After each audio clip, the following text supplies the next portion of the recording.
A primeira palestra deste seminário, Eleições 2016, Financiamento de Campanhas e Prestação de Contas. Como o Tadeu mesmo falou, será proferida por ele, Tadeu Vieira, pela senhora Irene Oliveira. Neste momento farei uma breve leitura dos currículos dos nossos palestrantes. Tadeu Pedro Vieira é contador, graduado pela Universidade Federal de Santa Catarina, com MBA em Planejamento Tributário pela Universidade Cândido Mendes do Rio de Janeiro, sócio das empresas RTA Conte, assessoria contábil, e RTA Consult, consultoria empresarial. Já atuou como delegado do CRC Santa Catarina em São José, é consultor credenciado ao Sebrae Santa Catarina, coordenador da comissão do programa de voluntariado da classe contábil do CRC Santa Catarina, membro do Conselho de Contribuintes do município de São José, membro do NUCONTE, o Núcleo de Contadores em Gestão Empresarial da Enflo CDL, São José, primeiro presidente e atual membro do Conselho Deliberativo do Observatório Social de São José, diretor de Patrimônio da Associação Vida Nueva e membro do Conselho Deliberativo do ICOM, o Instituto Comunitário Grande Florianópolis. Irene Silva Oliveira tem MBA em Finanças e Planejamento Empresarial pela Universidade Federal de Uberlândia, é bacharel em Administração pelo Centro Universitário do Triângulo, técnico em Contabilidade, sócia proprietária da OIP Assessoria e Consultoria Contábil Limitada, delegada seccional e membro da área pública do Conselho Regional de Contabilidade de Minas Gerais, membro da Comissão Eleitoral do Conselho Federal de Contabilidade, especialista em contabilidade eleitoral há mais de 15 anos, com foco em prestação de contas de campanhas políticas e partidárias, autora do livro Contabilidade Eleitoral, Aspectos Contábeis e Jurídicos das Prestações de Contas das Eleições 2016. Com a palavra, os palestrantes. Bom dia a todos, eu vou pedir licença para ficar abaixo com vocês. É uma satisfação enorme, né, poder estar aqui na casa de vocês, na nossa casa, né, porque quando a gente fala da contabilidade do contador, a gente se sente em casa. Então, saí do meu estado, Minas, né, para vir compartilhar com vocês e aprender um pouquinho, porque é uma troca de experiência o que nós fazemos. Então, a cada encontro, a cada evento, estamos aprendendo e crescendo, porque é disso que a sociedade precisa e é isso que a sociedade espera. Profissionais comprometidos para que a gente possa fazer um trabalho com responsabilidade. Então, nós vamos estar discutindo aqui hoje, eu acho que no decorrer, eu não sei qual é a melhor forma da gente estar trabalhando, se as perguntas, a gente abre um espaço no final, para que a gente possa estar fazendo essa abordagem, né? Então, de acordo que a gente for passando os slides aqui, vocês podem anotando as dúvidas, né? E de acordo, né, com a nossa, né, programação, a gente vai tentar sanar o máximo possível. Então, nós estamos agora vivendo um momento assim muito bom, histórico, porque, né, agora nós temos a nossa participação efetiva, né, o profissional hoje ganha esse espaço e está aí a nossa responsabilidade. Então, estão as normas aplicáveis ali, que nós já trouxemos. A última ali, aquela resolução que eu coloquei, é uma resolução do TRE de Minas. Então, às vezes era para ter tirado ali, eu não sei como, né, o TRE aqui está tratando. Então, tem ali as leis, né, que vão ser aplicadas às prestações de contas. Com relação aqui ao financiamento, o fluxo do processo, para vocês, aqueles que já estão há mais tempo na campanha, já estão aí com assessoria há alguns anos, conhecem bem esse fluxo. Aqueles que estão trabalhando pela primeira vez vão participar de todo o processo dentro desse alinhamento desse fluxo. Registro de candidatura, a obtenção do CNPJ, recibos eleitorais, e abertura de contas. Aqui nós temos a arrecadação de recursos e a realização de gastos, depois o registro dessas informações no sistema, nós vamos falar também, a prestação de contas, o parecer do órgão técnico, cartório e o Ministério Público Eleitoral, e por fim, o julgamento pela Justiça Eleitoral e recursos ao TSE.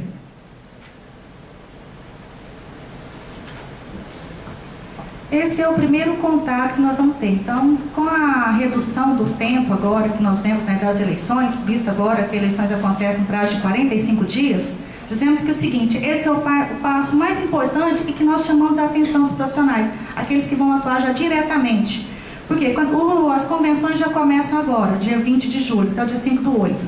Então, a parte importante que a gente precisa observar é o sistema Candex, que ele ainda não foi liberado, mas que é o primeiro contato. É a partir dali que a gente vai dar o registro do candidato. E é de suma importância a gente estar atento a isso, acompanhando, porque um prazo de dias que a gente perde nesse registro pode comprometer já o prazo do candidato na publicidade dele, da campanha, que são hoje 45 dias. Então, o que é o Candex? A gente não tem um sistema aqui para demonstrar, então eu trouxe assim fórmula, né, para a gente poder observar. É um sistema de candidaturas cuja utilização é obrigatória para partidos políticos e coligações que desejam concorrer às eleições municipais. Então, é o nosso sistema. Por meio dele são emitidos documentos que são obrigados para o registro da candidatura, devendo ser entregues, assinados à Justiça Eleitoral junto com os dados cadastrais dos partidos, coligações e candidatos, gravados em meio magnético. Então, daí a importância da gente acompanhar toda a documentação do candidato e do partido. Para quê? Para que a gente não tenha problema no registro dele, do candidato. De que forma que dá a instalação dele? O sistema Candex está disponível nas versões, né, para os sistemas operacionais Windows e Linux. E ali está a forma onde a gente vai obter, né, o sistema, o Candex. Então está ali nas páginas, né, da internet, do TSE, nas páginas da internet dos tribunais regionais eleitorais, na sede dos tribunais eleitorais ou nos cartórios eleitorais responsáveis pelo registro de candidatos mediante fornecimento de mídia pelo interessado. Então, aquele que não tem acesso, então ele pode buscar junto ao seu cartório, junto com a mídia, para que ele baixe o sistema Candex. A organização do trabalho é o que eu tenho feito muito falar, pessoal. Esse é o primeiro passo. Então, tem que se organizar. Precisa se organizar. Os partidos que vão fazer. Quando a gente fala de um candidato, um único candidato, parece uma forma fácil. Mas se a gente for pegar um montante, se você for pensar aí numa coligação, às vezes onde tem 40 ou às vezes até mais candidatos, você tem que trabalhar essa documentação. Então, estejam organizados. Então, a gente fala, se planeje. Por quê? Porque nesse momento aqui não podemos falhar.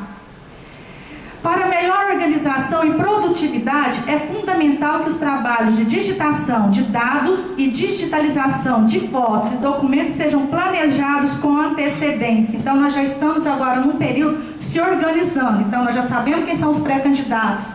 Então, já procura saber essa documentação deles, fotos, certidões. Trouxe ali a lista para vocês. Sugestão para uma melhor produtividade. Imprima e preencha os rascunhos, né, antes de iniciar qualquer digitalização, porque dá uma verificada no processo de como vai ser dado. Dados obrigatórios incompletos não permitirão o registro que sejam salvos. Ou seja, como a gente fala de uma digitalização ali, ou alguém que está manuseando aquele documento, então a pessoa pode errar não porque ela quer, mas por falha. Às vezes um número que pode estar lançando errado, porque nós estamos colocando os dados da pessoa, CPF, endereço, telefone. Então, qualquer informação que esteja errada não vai salvar o arquivo. Posteriormente, aquele candidato vai ter problema, porque o registro dele não vai ser efetivado. Cadastre o pedido do partido ou da coligação. Digite os dados no DRAP. Confira e corrija os dados. Providencie e organize os arquivos de fotos e certidões, que é imprescindível verificar a foto do candidato, porque nós já tivemos histórico de, às vezes, na hora da pessoa que está ali manuseando, fazendo aquilo ali, inverter a foto do candidato com o registro. Então, se organize. Digite todos os dados do RRC e anexe os arquivos referentes às fotos, certidões e proposta de governo, se for o caso, quando a gente está falando de uma eleição majoritária. Então, não esqueça de colocar ali a proposta do governo. Confira e corrige todos os dados, né? Então, às vezes fica repetitivo, mas a gente chama atenção para isso. Imita a listagem com as pendências e sane todas as ocorrências descritas na lista, porque nesse momento a gente está tendo contato, então a gente está podendo verificar e corrigir essas falhas. Imprima os RRCs e colha as assinaturas dos candidatos nos respectivos documentos. Mais uma vez a gente fala, a gente depara muito com isso, às vezes de inverter documento, porque na correria a pessoa acaba assinando o documento trocado. Isso quando chega no tribunal, ou seja, dá problema no registro do candidato. Organize os RRCs na mesma ordem que aparece no DRAP. Somente gera os arquivos para entrega à Justiça Eleitoral depois de conferidos e corrigidos. Alterações dos dados posteriores à geração dos arquivos implicam em modificação do Código de Segurança. Então, isso aí também a gente tem que observar. Uma vez que você gerou o arquivo e detectou que teve um erro, uma falha ali, a hora que você for corrigir aquilo ali, gerar um arquivo, vai gerar um novo protocolo. Então, é aquele protocolo que vai ser válido. Então, tem que observar esses dados. Gere periodicamente cópias de segurança da base de dados do Candex. Antes de entrar aqui, só lembrar que assim, ó, muitas empresas de contabilidade, escritório de contabilidade, essas informações estão na mão de seus colaboradores. Então, assim, a preocupação que quem responde é o contador responsável, o técnico ou o contador responsável. Então, assim, ó, alertar para esse cuidado da conferência, que depois de registrado, que assim, o retrabalho é bem complicado. Com o Tribunal Eleitoral, um pouquinho mais ainda. Né? Esse ano a gente está com essa nova visão de controles. Então, assim, só para fazer um comentário aqui, na semana que passou nós tivemos um encontro aqui, o 8º Seminário de Controles Sociais e Transparência, onde um dos assuntos em foco são as eleições. Então, assim, as prestações de contas, os observatórios sociais, os vigilantes de combate à corrupção, o portal Transparência, que aqui estiveram, o foco foi, né, controles, e nas eleições vão ser mais fortes. Então, assim, para não começarmos com problemas, várias vezes foram citados ali que observe, leia, verifique, imprima no rascunho, confira. Isso é zelo pelo nosso registro. Né?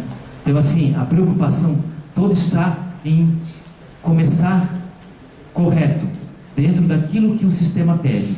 E a cada vez que fizer uma alteração, ter esse cuidado que estava ali no último item, no 13, que é a conferência do protocolo que está, é o último que está no sistema, e com aquilo que você imprimiu os relatórios. Que na eleição passada, uma das dificuldades que eu tive que dar uma ajuda para um contador foi que bateu lá no TRE os relatórios com um número e o protocolo com outro. O advogado também não viu. Então, assim, até você justificar é complicado. É isso aí, a gente sempre repete, né? Porque, como eu falo, às vezes fica cansativo, mas essa conferência, quando nós estamos falando, é o primeiro passo que nós vamos dar aqui. Então, um erro, qualquer falha que acontece no sistema, nós estamos atrasando ali o registro daquele candidato. Posteriormente, ele está perdendo prazo ali no tempo de publicidade. Então, por isso que a gente chama a atenção. Então, num volume grande de candidatos ali, em que a gente tem que lidar com fotos, certidões, preenchimento do sistema, então nós estamos falando de pessoas humanas ali, trabalhando com aquilo ali. Então, falhas podem ocorrer, mas precisamos redobrar isso aí. No cadastro do Candex, há campos obrigatórios assinalados com asterísticos. Então, quando vocês estiverem de frente ao sistema, então esteja atento a isso. E esses campos, uma vez não preenchidos, impedirá que os arquivos sejam salvos. Então, observe-se todos esses campos, né? Ali realizando o cadastro, né? A primeira providência será selecionar o tipo de pedido, indicando se a candidatura corresponde a partido isolado ou coligação. Daí a gente já começa a observar os campos que serão preenchidos. Ali também, como cadastrar um novo pedido, a gente coloca, tem o menu novo pedido e novo pedido. Então o próprio sistema ele é autoexplicativo, então você já consegue estar visualizando aquilo ali, mas observando sempre aquela questão que a gente fala, né? Se o partido está isolado ou coligado. O cadastro básico, né? Informa a unidade da federação, é importante, município, o tipo de pedido e o tipo de agremiação. Se o partido isolado ou coligação, que é o que nós já falamos, ainda que o pedido de registro seja individual ou de substituição, deverá ser indicado o tipo de agremiação, o qual pertence o candidato, se partido isolado ou não. Então, esteja atento nessa questão com o candidato. Quadro de partidos. Adicione os partidos e as respectivas datas de convenção. Para cada partido informado, clique no botão que deve ser mencionado. Quadro de cargos ali. Selecione os cargos aos quais pretende concorrer. Então, também a gente chama essa atenção. Às vezes, na eleição municipal, acaba ficando mais simples, porque nós sabemos que temos só o prefeito e o vereador. Então, quando a gente já fala de uma eleição estadual, então, como existem vários outros candidatos, então, por isso que a gente chama essa atenção aqui. Quadro dos subscritores. O que são subscritores? São aquelas pessoas que vão representar o candidato, a gente pode falar até o procurador responsável ali. Informa o nome e o respectivo cargo do subscritor. Para cada subscritor informado, você adiciona ele. Os tipos de pedidos que nós temos. Nós temos os pedidos coletivos e individual. No coletivo, utilizado para requerer os registros dos candidatos escolhidos em convenção dentro do prazo legal. Deverá ser gerado um único DRAP, seja para partido isolado e seja para coligação. Individual. Utilizado para requerer o registro individual de candidato escolhido em convenção, na hipótese não apresentado do pedido pelo partido. Nesse caso aí, o que acontece? A gente vê muito o seguinte, às vezes o partido, fez ali na coligação, registrou todos os candidatos e às vezes esqueceu um único. Então a gente tem que fazer ele separado. Nessa opção não é possível a emissão do DRAP. No entanto, o pedido só poderá ser processado se for corretamente informado o partido ou coligação na qual o candidato irá concorrer. Nós temos o tipo de pedido que é a substituição, utilizado para pedido de registro de candidato substituto, em caso de candidatos considerados inaptos pela Justiça Eleitoral, que no caso acontece a renúncia, ou falecimento, a cassação, ou cancelamento, ou indeferimento daquele pedido. Então, nesse caso aí, se algum daqueles candidatos feitos pela coligação, se ele teve um desses casos ali, então a substituição se dá dessa forma. Vaga remanescente, utilizado para pedido de registro para as vagas remanescentes, na hipótese das convenções não terem indicado o número máximo dos candidatos. Nessa opção, não é possível a emissão do DRAP. A gente vê muito caso assim, naquelas vagas que são destinadas às mulheres, Tem uma cota da mulher. Então, às vezes, o partido não preencheu aquilo ali. Então, nós temos essa vaga remanescente e acontece muito isso. DRAP sem candidatos. Utilizado para casos em que há pedido individual sem a DRAP correspondente. Gerando, a DRAP. Nós temos ali seleciona o pedido, criar DAP, editar, então tudo isso também no sistema, como eu falei, ele já é autoexplicativo, E nós temos lá a aba dos delegados, que deve ser preenchido. Para os partidos isolados, o credenciamento de delegado obedece à regra do artigo 11 da Lei 9.096 e o artigo 32.1 da resolução do TSE. Dispensando-se, por esse motivo, essas informações no Candex. Para coligações, o credenciamento de delegados devendo ser inseridos esses dados no Candex. Então, veja aí que a gente tem essa diferença, partido isolado e coligações. Aba de endereço. Aí nós começamos uma parte muito importante, que é o que eu falo, as informações que a gente está dando do partido, porque primeiro a gente faz o preenchimento do partido, depois do candidato. Informa o endereço onde o partido ou coligação receberá as notificações, que é muito importante a gente saber disso aí, e demais informações que vão ser comunicadas à Justiça Eleitoral. Aba de telefones. É obrigatório o cadastro de pelo menos um número de fax. A cada número acrescentado, você tem que adicionar. Daí essa importância. Por quê? Porque hoje, a Justiça Eleitoral, ela faz essa notificação ainda via fax. Então, se você deixa um número ali que não tem facilidade, não tem contato, ou uma falha nisso aí, vai dificultar esse tempo, ou posteriormente prejudicar partido ou candidato. Só fazer um comentário. É fax mesmo, tá, pessoal? Isso aí é para... Até à tarde a gente vai ver com a Denise Schlickman, que vem do Tribunal Regional Eleitoral, para que ela, que participa da comissão a nível federal, tratar dessa situação. Quantos escritórios ou empresas de contabilidade têm fax hoje? Claro, vamos formatar as impressoras, né, tem algumas situações que a gente consegue, mas assim, totalmente fora da realidade.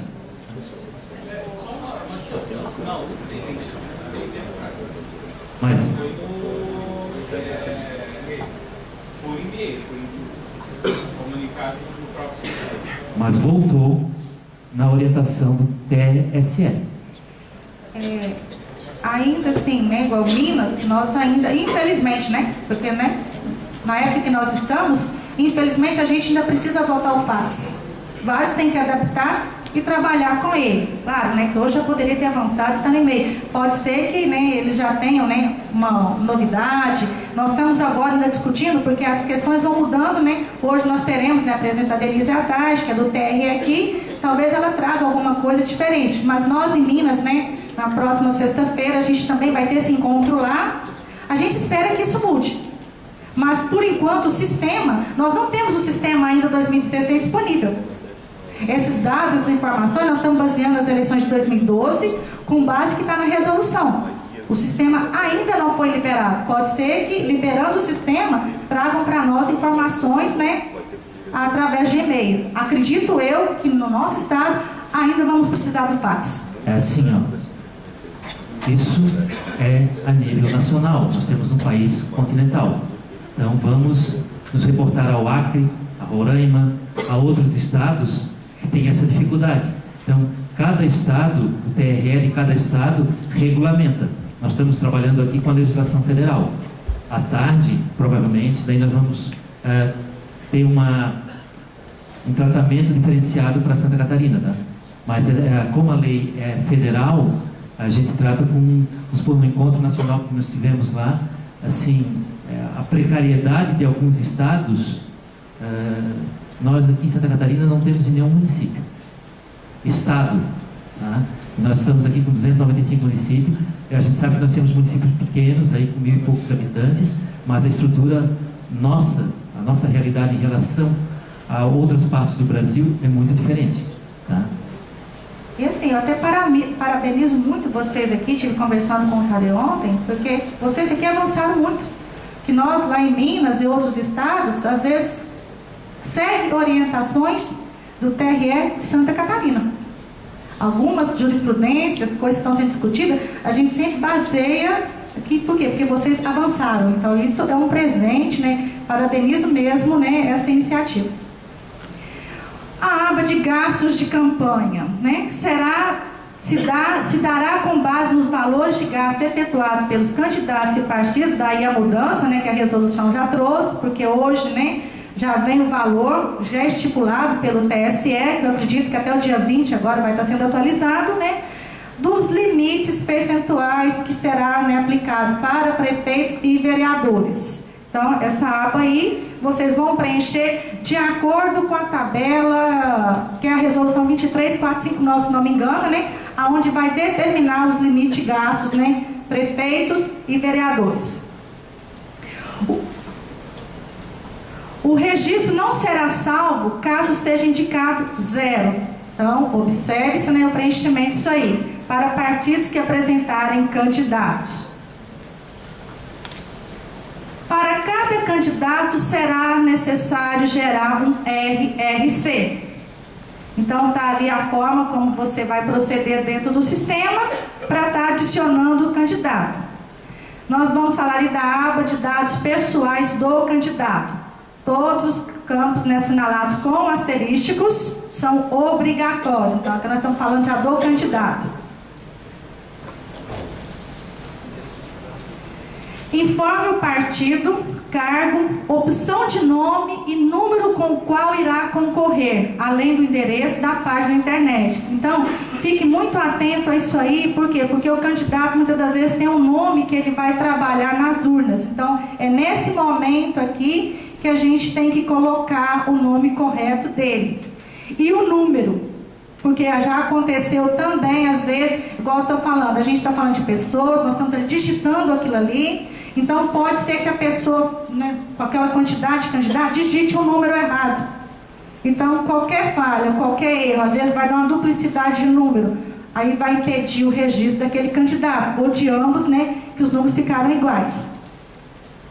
No quadro, eleição em que já concorreu, indique todas as eleições em que foi candidato. Então, é muito importante que, se o candidato ele já concorreu a outras eleições, esses quadros sejam preenchidos em formato. É obrigatório responder se concorre ou não à reeleição para o mesmo cargo. Então, tem essa opção ali que a gente tem que observar. Caso não tenha concorrido em nenhuma eleição, não será necessário preencher esse quadro. Então, somente para aqueles, né, que já concorreram e estão disputando a reeleição. Aba de telefone, da mesma forma para o partido, só que aqui eu chamo muita atenção para os profissionais de contabilidade, porque às vezes a pessoa está ali orientando, preenchendo junto com ele. Então, esse telefone que vai ser informado ao candidato, eu faço sempre uma sugestão seguinte, que ele coloque ou o telefone do partido ou candidato. Porque o escritório de contabilidade, se você vai informar o seu número ali, os TRS, eles notificam isso aí fora de horários. E nós trabalhamos com período ininterrupto, nós trabalhamos sábado, domingo e feriado. E se você colocou aquele telefone do seu escritório, você vai ter que ter aquele compromisso de estar ali voltando para ver se você não recebeu um fax. Quando a gente fala que ainda trabalhamos com fax. Então, fique atento a essa informação desse número. A aba de endereço funciona da mesma forma, né? Informa o endereço onde o candidato receberá as notificações, intimações e demais comunicações da Justiça Eleitoral, que é o que eu já falei para vocês. Informe também o endereço para atribuição do CNPJ, né? Qual a localização, aonde que ele está colocando o endereço dele. Na grande maioria, os candidatos informam o próprio endereço da sua residência. Esse endereço deve ser vinculado ao município dele no qual concorrerá, porque às vezes o candidato, né, pode acontecer dele estar concorrendo a uma determinada cidade, a gente vê muito isso assim, em cidades, né, pequenas, mas às vezes ele não mora naquela localidade. Então, observe-se, né, essa informação. Declaração de bens. Então, ali também é muito importante. É ali que o candidato vai informar os seus bens. E aí a gente tem sempre uma discussão, porque antes a gente falava o seguinte, baseado na declaração do imposto de renda. Até na eleição passada, houve uma discussão muito grande, porque aquilo que se declarou no imposto de renda é que é patrimônio do candidato. Hoje os TRS já entendem o quê? Até o registro de candidatura, aquilo que o candidato tem, que é patrimônio e que vai ser aplicado na eleição, informe. Essa é uma parte muito importante. Por quê? Porque é ali que ele vai colocar aquilo que ele vai trabalhar. Se ele esquece de informar que tem um veículo, uma moto, qualquer coisa ali, ele não vai poder utilizar depois como recurso próprio dele. Lá na frente a gente vai discutir isso. Em anos anteriores, em eleições, nós solicitávamos a declaração de imposto de renda do candidato. Agora nós temos que pedir a relação de bens até o mês anterior. Então, assim, pode surgir divergências da declaração do ano anterior. Então, para ter esse cuidado, porque a Receita Federal, o Tribunal Eleitoral, os cruzamentos de informações, eles têm esse cuidado. Então, nós temos que ver do lado de cá também, tá, pessoal? E assim, a gente sempre fala, né? Temos muito problema, às vezes, com veículos. Então, o candidato tem que ter efetivamente que estejam realmente no seu nome. Eu tenho um contrato de compra e venda, efetivamente aquele veículo, ele tem que estar no nome do candidato para que seja um patrimônio próprio dele, para que ele possa declarar depois, porque ao final isso vai ser cruzado. É dele, não da esposa, né? Ou vice-versa. Tem muitas pessoas que falam, mas eu faço a minha declaração em conjunto com a minha esposa, porque acontece muito isso. Então, nós temos a nossa declaração em conjunto, nós somos casados, então os bens que é meu e dela somos juntos. Mas aí não, o que está efetivamente no seu nome, esse que vai ser dado como patrimônio, porque o que está no nome da esposa, mesmo que tenha sido declarado em conjunto, está no nome da esposa. Então, já vai ser uma doação dela para o candidato. E não um recurso próprio do candidato. A aba de certidões, que são as certidões que a gente precisa ter com o candidato e anexar todas elas. Daí a gente chama essa atenção na digitalização de todas as certidões necessárias. Então, se a gente for pensar no montante, se não me engano, acho que eu trouxe ali, são quantas certidões? São 5, não sei. Se a gente for pensar numa coligação, que às vezes a gente trabalha até com 100 e poucos candidatos, se você for mexer ali 5 certidões ali para cada candidato, ter que digitalizar aquilo ali e anexar no arquivo, então se você não tiver um planejamento ali de alguém que está manuseando, trabalhando aquilo ali, você pode errar. Isso pode acontecer uma falha ali. E todas essas falhas, a hora que chega na Justiça Eleitoral, impede o registro de candidatura.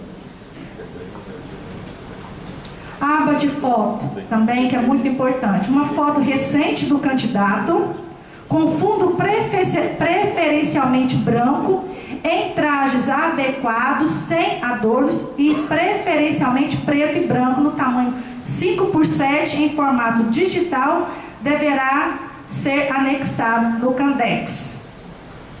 No caso do RRC, do tipo de pedido de substituição, deverá também ser informado o número e o nome do candidato substituto. Conferindo ali tudo isso que nós falamos, né? Depois que a gente deu essas informações, né? Antes de emitir o documento e gerar os arquivos que devem ser entregues à Justiça Eleitoral, confira os dados disponíveis. Então, faça uma conferência daquilo que você está digitalizando, daquilo que a pessoa está fazendo. Ou, às vezes, a pessoa que está ali naquela parte, né, operacionalizando o trabalho, então, faça essa conferência. Ali está o modelo que eu coloquei para vocês, né? A gente pode fazer, imprimir aquilo ali para dar uma olhada, conferir os dados, porque talvez a gente perde um pouquinho de tempo nessa conferência, que às vezes passa até a ser chato, mas a gente ganha tempo quando a gente pensa que o documento vai chegar na Justiça Eleitoral e o candidato já vai ter de imediato seu registro de candidatura deferido. Ali está as listas, né, de certidões, né, que a gente precisa apresentar ali certidões anexadas no Candex. A proposta, né, apresenta o nome do arquivo anexado com a proposta de programa de governo do candidato a prefeito, foi o que eu já havia falado. A declaração de bens ali, de que forma que se dá. A lista de candidatos, né, que automaticamente já vai sair. Listas de ocorrências ali, tá? É importante a gente observar essa parte ali, ó. Apresenta as ocorrências impeditivas e as não impeditivas. Então, quais são elas ali? As impeditivas requerem correção, caso contrário, não ocorre a geração de arquivo para a Justiça Eleitoral. Então, automaticamente, se ocorreu aquilo ali, vocês já vão verificar o que está acontecendo.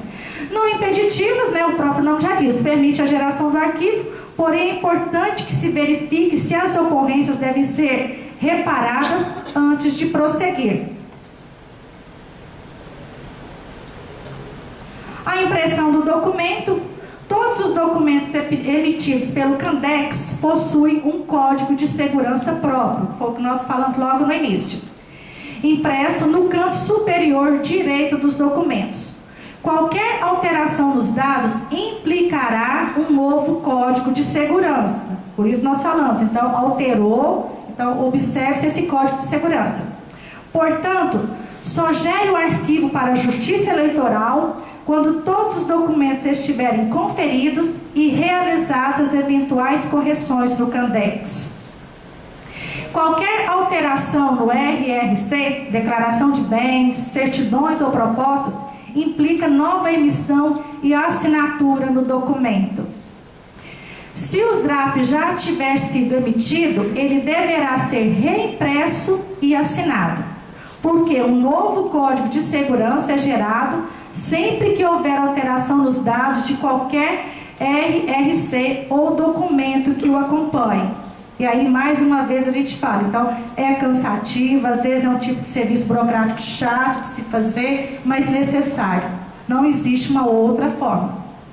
Divergências entre o código de segurança do arquivo digital e os documentos impressos impedirão o aceite dos dados no sistema de candidaturas instalado nos cartórios eleitorais, ou seja, qualquer falha que se tiver vai impedir ali o registro. Então a gente observa o seguinte, aquela pessoa que está acompanhando o candidato, né, acompanhando ali o partido, Então, uma vez que nós encaminhamos esses documentos para a Justiça Eleitoral, então você tem que acompanhar diariamente ali os registros que estão sendo deferidos. Então, de imediato, se houve um ali que ainda não foi, então você já tem que observar aonde está a falha. Então, ou seja, se a gente deixa isso aí para ser observado depois, isso vai nos atrasar. Gerando os arquivos à Justiça Eleitoral. De que forma que você faz isso? Para gravar os arquivos que serão entregues à Justiça Eleitoral, utilize mídias de boa qualidade. Não é recomendada a gravação de dados em pendrives ou similares, uma vez que a mídia entregue será parte do processo de registro, permanecendo sob a guarda do cartório eleitoral. Ou seja, se você entregou ali o pendrive, alguma coisa ali, aquilo ali não retorna para você. Ali está a forma, né? Então eu já falei, quando você estiver direto nos sistemas, vocês vão poder manusear, e a forma que vai estar sendo feito, como gerar o arquivo, né? E se tiver que refazê-lo. Os locais de entrega, os pedidos de registro deverão ser entregues aos cartórios eleitorais responsáveis do respectivo município, designado pelo Tribunal Regional Eleitoral. A forma de como gerar a cópia de segurança também eu trouxe para vocês, mas o próprio sistema também já vai demonstrar. Restaurar a cópia de segurança também está ali, de que forma que se faz.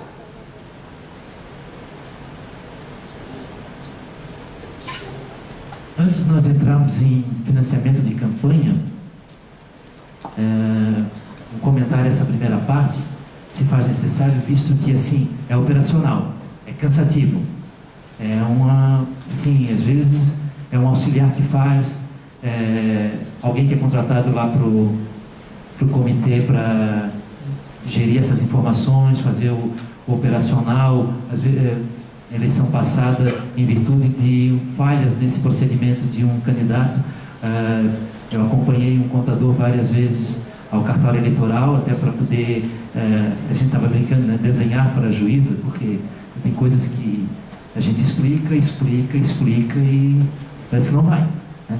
Mas o erro, toda a questão estava no início, no cadastro. Então essa parte, assim, a gente sabe que é cansativo, sabemos que nem todos aqui vão ser os operadores dessa parte, mas todos têm que ter conhecimento, porque a responsabilidade técnica é do profissional que assina. Lá na reunião, lá no Conselho Federal, até conversando com advogados, eles disseram, um advogado falou para mim assim, poxa, nós entramos com a petição, né? É o advogado que acompanha ao cartório, não pode ser o contador assina, o advogado leva. Ele até brincou assim, pô, dessa vez você tem o office boy, né? Vou levar o documento. Mas a questão é, a responsabilidade toda está sobre o profissional que assina. Então, assim, a preocupação de mostrar esse material vai estar disponível depois, tá? A preocupação de mostrar esse passo a passo, que teoricamente é simples para um candidato, mas pega uma coligação, estava conversando aqui, por 40, 80, né, documentos, aí você lida com pessoas, lidando com pessoas, você tem temperamentos diferentes, comportamentos muito mais, aí o que acontece? Um traz um documento, o outro não traz, você vai buscar, vai ver a foto que o cara trouxe, não está dentro do padrão que eles querem. Então, assim, se organizar para fazer um checklist, ó, você vai ser candidato, está aqui o checklist, tá? Vai providenciar isso e dê prazo, tá? Dê prazo para esses candidatos, porque, como já ouvi em algumas situações, eu faço a campanha, o contador que se vira, né? Depois vocês dão um jeitinho, porque passou a campanha, eles esquecem do profissional, mas quem responde depois da campanha são os profissionais. Isso envolve também os advogados, né? Que assim, a assessoria jurídica e contábil tem que ser muito bem balizada nesse momento. Às vezes o pessoal fala, alguns contadores, assim, quanto devo cobrar, como é que está o mercado? Eu me preocuparia com uma outra situação. Com quem que eu vou trabalhar? Quem é o político pré-candidato ou candidato que eu estou, que está me procurando para eu prestar um serviço? em virtude de duas coisas: atender os requisitos da lei, o operacional de uma campanha, que nós vamos ver mais para frente, que agora é um acompanhamento permanente, não é só nas parciais, é um acompanhamento permanente. Como nós vamos trabalhar com essas pessoas? Eu comentei antes aqui com um amigo meu que eu tinha falado, na eleição anterior, eu rescindi o contrato 10 dias antes da eleição. Desejei sucesso ao candidato e desisti. Renunciei. Por atos praticados. Então, assim, é o meu nome que está em jogo, é o meu registro, é a minha vida profissional que está em jogo. Então, nós temos que tomar cuidado com isso. Nós temos muita responsabilidade. Quando o presidente Marcelo falou que nós devemos garantir o bem da sociedade, claro que o bem do cliente, mas o bem da sociedade, nós temos que ter isso em mente. Nós estamos preenchendo, não é simplesmente preenchimento de um formulário. Eu até digo que aquela questão do formulário de banco, que às vezes assim, é para aumentar o crédito, leva um formulário lá para o contador que ele preenche. Sabe? A responsabilidade, para vocês terem uma ideia, nós aqui no Conselho de Contabilidade, o volume de denúncias contra contadores dobrou no ano de 2016. Porque até os bancos, que antes, tem bancos ainda que é uma discussão que a gente tem, que é aquela questão do faturamento real, o gerencial e o fiscal, né? Denúncias ao Conselho. Então, assim, se para o mercado já está acontecendo esse comparativo, imagine vocês para as eleições, que este ano onde se pede aí o combate à corrupção, vem muito forte em cima desses controles. Tá? Então, assim, quando nós falamos em trabalhar para um candidato, para uma coligação, eu vou trabalhar para um candidato a prefeito, tá, vamos lá. Ele vai te ouvir?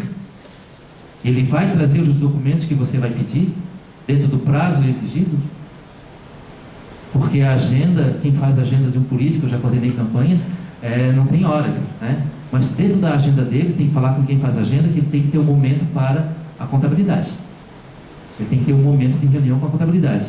Porque nós vamos ver agora para frente que alguns tropeços, que antes eram tropeços, agora são impedimentos para a diplomação. Tá? Assim, só reforçando nessa questão, né, que é o primeiro momento, o primeiro contato que nós estamos fazendo ali, e diretamente com o candidato, e aquilo que o Tadeu falou. Então a gente já vai conseguir saber que tipo de candidato que a gente está trabalhando e qual é o compromisso que ele está tendo. Porque quando a gente fala de um volume, porque quando a gente fala de um único candidato, fica fácil de você orientar, acompanhar ele ali.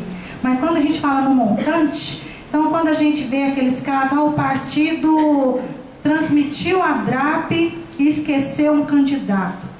Será que ele esqueceu o candidato ou aquele candidato não trouxe a documentação devida que precisa? Então, em função dele, eu não posso prejudicar os demais. Visto que hoje que a gente trabalha com prazos reduzidos. Então, aquele candidato que já não está tendo aquele compromisso, com questões assim que teoricamente são simples, porque são documentos pessoais, então, de que forma que você vai trabalhar com esse candidato ao longo da campanha? Qual vai ser o compromisso dele? Então, nós, profissionais da contabilidade, a gente já tem que estar observando isso agora. Porque já começou. Então, agora nós já começamos a entender de que forma que ele está tratando esse processo. Porque é um processo de grande responsabilidade. Visto que ele se propõe a se tornar uma pessoa pública, então, qual o comprometimento que ele tem com aquilo que ele está se expondo? Então, se ele não tem esse compromisso, nós não podemos, né, ficar à mercê de pessoas desse tipo. Então, daí a nossa responsabilidade de acompanhar, monitorar, outras vezes, igual falou, até rescindir contratos se caso for necessário. Porque ao final, seremos responsabilizados por atitudes dessa forma. Só uma pergunta. Contadores aqui, pode levantar a mão? Pode. A maioria, né? Assessores, coordenadores de campanha, a gente vê que tem muito, né?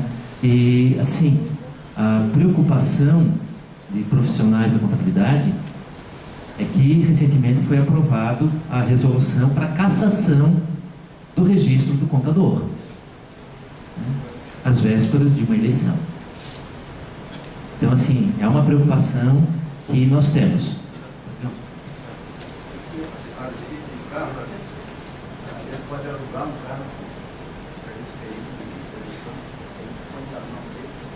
A locação, se ele for pagar por ela, ele pode locar, porque ele pode locar de uma empresa, né? Pessoas que trabalham com aquilo ali, então ele não está fazendo. Quando a gente fala pessoal, recurso próprio dele, é aquilo que ele está aplicando na campanha. Então, aquilo ele está fazendo uma doação estimada para ele próprio. Recurso próprio do candidato, ele faz doação para ele. Agora, a locação, ele pode locar, porque ele está pagando por aquele serviço. Então, ele pode fazer isso sem problema algum. Aproveitando essa pergunta, e aqueles candidatos que não declaram imposto de renda? Tá? Por isso que tem que fazer a relação de bens e apresentar ao tribunal. Né? Aí nós vamos ver se a pessoa precisava ou não declarar, se os seus bens passam de R$300 mil a fins de declaração. É um cruzamento que vai ter com a Receita Federal. Aí já é uma outra questão que, assim, a gente mais à frente nós vamos estar discutindo isso aí, vai estar aberto, porque às vezes o candidato ali, não, eu não declaro imposto de renda, ele não tem aquela renda, mas aí, na hora de fazer aquele registro de candidatura ali, ele vai expor todo o patrimônio que ele tem. Aí já é uma questão entre ele e a Receita Federal. Então, a gente já não entra nesses méritos de discussão. Vai ser uma responsabilidade do candidato ali sobre aquele patrimônio que ele está informando que tem. Se de fato existe, aí ele vai ter que discutir isso aí já em outro âmbito que é a Receita Federal. Nós vamos começar aqui, vamos passar umas 2 telas, depois nós vamos fazer uma paradinha para o café, tá? Ou seja, passou o registro de candidatura ali, todos deferidos, né? Uma vez que nós já passamos por aquele sistema burocrático, muitas das vezes chato, porque acaba sendo, a gente que está todo ali. Então, ou seja, o candidato ali, né, foi deferido o pedido dele, então a gente já passa para a questão do financiamento ali da campanha. Então, o que nós já falamos antes, né? Hoje tivemos o quê? Novo prazo para início de arrecadação. Então, quando a gente fala dia 16/8, é onde se começa a publicidade da campanha. Mas dia 20 de julho agora já começa as convenções. Então, as convenções acontecem o quê? Do dia 20 ao dia 5 de agosto. Aquele candidato, aquele partido que já está, que vai de imediato fazer a sua convenção, que já vai estar fazendo o registro dos seus candidatos, entende-se que ele já vai ter esse deferimento do registro muito antes daqueles que deixar para registrar no último dia, que vai ser 15/8. Ou seja, esse que antecipar, que se organizar, ele já vai estar planejado, já com tudo pronto, para que no dia 16 de agosto ele já dê publicidade da sua campanha. Então a gente tem que ganhar esse tempo, a gente orienta. Quanto antes ele conseguir fazer esse registro, mais tempo ele vai ganhar, porque aquele que deixar para registrar no dia 15/8, o que vai acontecer? Ele vai ter que esperar o deferimento do registro, concessão do CNPJ, abertura de conta, ou seja, ele já está perdendo o prazo ali, nós temos 45 dias. Aquele que já faz agora, a partir do dia 20, ele já ganha esse tempo. Então a gente já pode fazer nesse período aí todos os procedimentos. O artigo 11 ali já fala, né? Os partidos e coligações solicitarão à Justiça Eleitoral o registro de seus candidatos até às 19 horas do dia 15 de agosto do ano em que se realizarem as convenções, ou seja, o último prazo para o registro de candidatura. As providências preliminares que nós estamos falando ali, né? A arrecadação de recursos e a realização de gastos de campanhas, ainda que estimáveis em dinheiro, devem observar, independentemente da natureza, origem e valor dos recursos. Candidatos, o que ele precisa observar? Registro de candidatura, a inscrição do CNPJ, a abertura de conta específica, doações de campanhas ou fundo partidário. Quando a gente fala abertura da conta do fundo partidário, quando a gente está falando de candidato, o candidato ele só vai ter que abrir essa conta para o fundo partidário caso seja sinalizado pelo partido o recebimento deste recurso, seja ele financeiro ou estimado.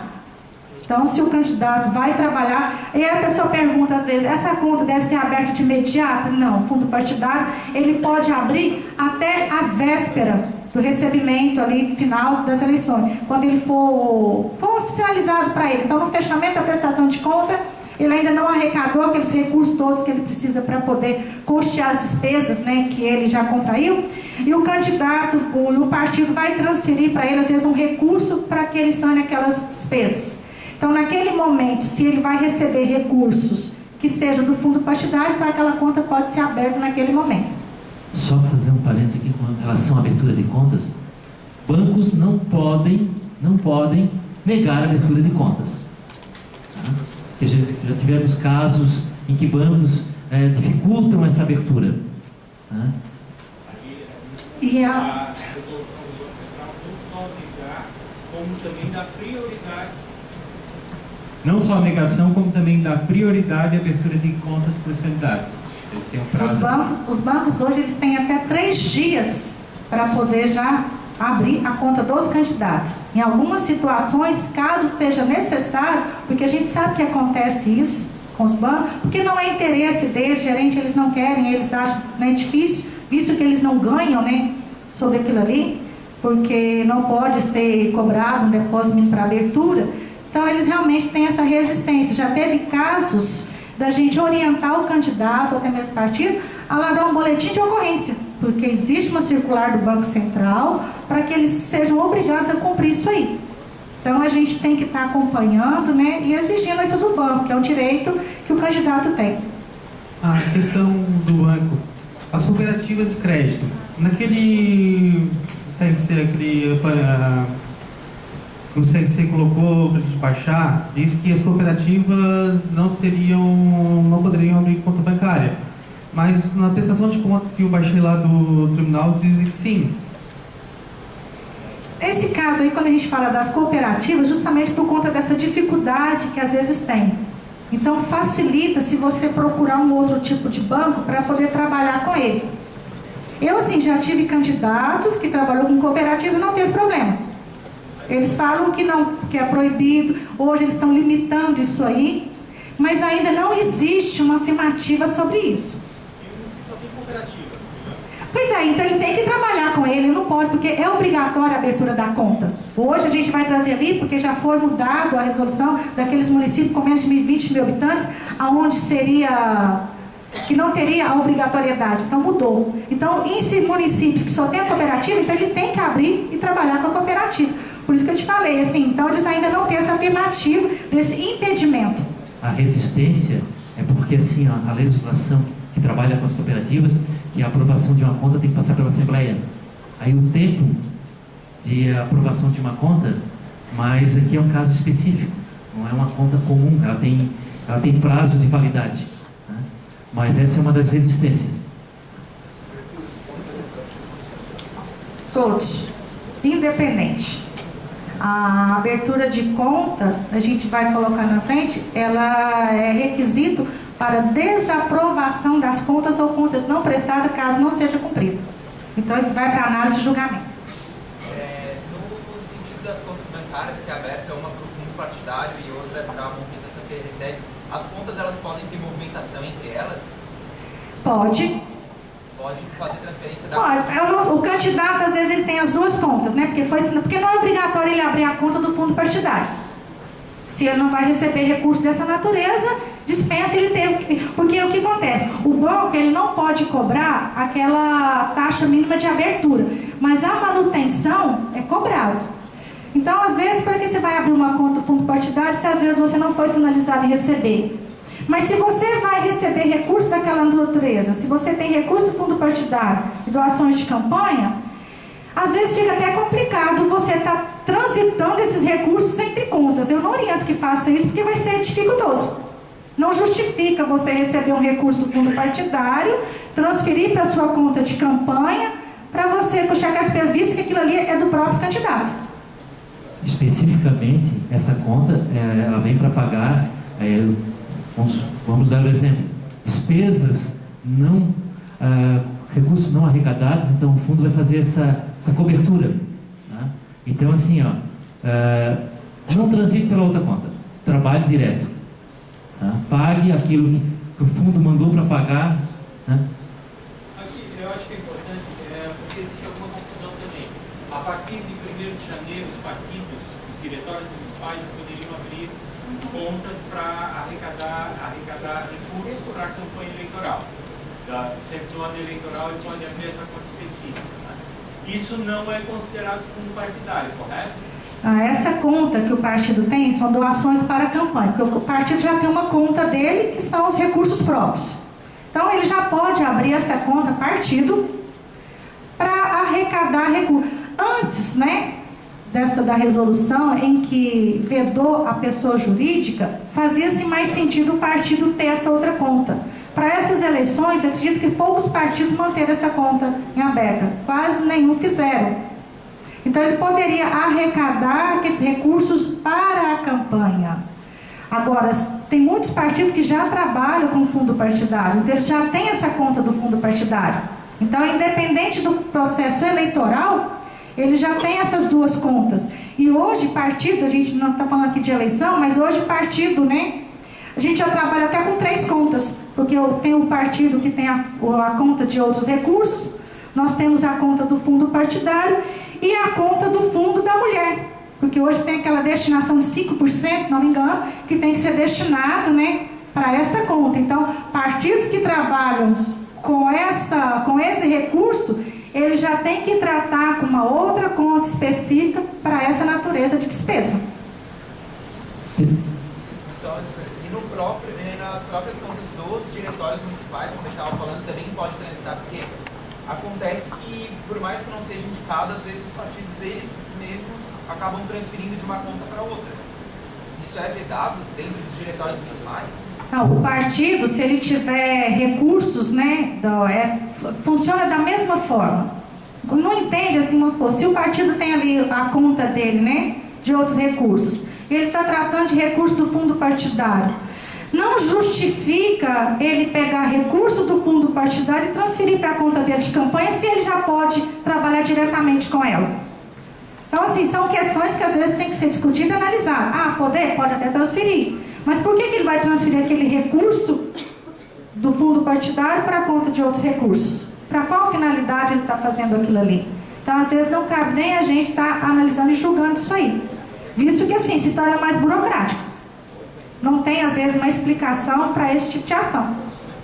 Certo, pessoal. A gente vai fazer um intervalo agora de 15 minutos para um cafezinho e voltamos em seguida.